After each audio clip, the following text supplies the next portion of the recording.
Joe Biden hasn't even announced that he's running officially for president, but his campaign may have already been finished before it begins. This is the craziest story. I mean, if you go online right now and you look up creepy Joe Biden, this is what his, by the way, I want to point out, this isn't just Republicans going after Joe Biden.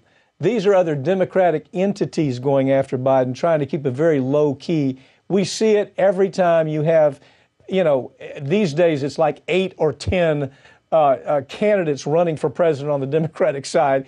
We see this developing all the time.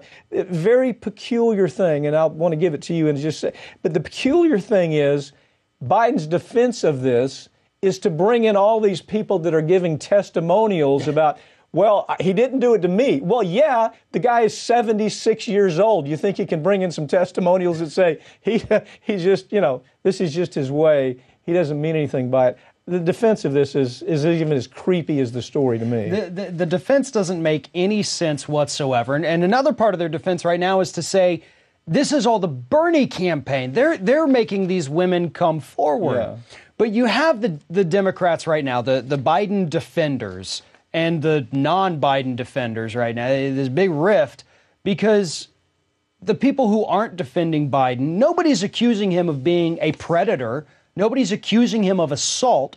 The problem is the man didn't understand and respect other people's personal boundaries. It got very creepy with what he did with Lucy Flores. Analyze it in those terms, okay? Analyze it in those terms, all right? Here you got a woman that was affected by it. Yes. Okay, she was so affected, she wrote a letter to the editor about it and said, here's how it made me feel. Now, do you just ignore that because, and there's other women coming forward saying the same types of things, do you ignore that simply because on the other side they've lined up all these women and they've said, creepy Joe Biden really isn't as creepy as you think. I've known him for years. The guy's 76 years old. I would think he can line up some people to say, yeah, he's perfectly normal. Right. And you hit it right there when you said the woman came out, Lucy Flores, and said, this is how it made me feel. Right. And then you have all these Biden defenders who come out and say, well, you shouldn't feel that way. You're not allowed to feel that way because it wasn't rape. It wasn't assault. He didn't, touch you in a place you didn't want to be touched. But you don't get to dictate to this woman or the other women how they can feel about a situation. It was not her fault that she felt this way. He made her feel this way. Who goes around sniffing people's hair? Okay, right off, it's like a nanosecond talking point. And that is creepy Joe Biden has problems going around sniffing hair. Whether it's accurate or not, or at this point, this early in a campaign, now all these stories are coming out with the Secret Service, female Secret Service folks are complaining that when they have to go to his home, he comes out and swims nude in the pool. That bothers him a little bit. I don't know, man. It may be a way of life that he just thought was normal, but when you put it under the microscope, it's too easy to sell.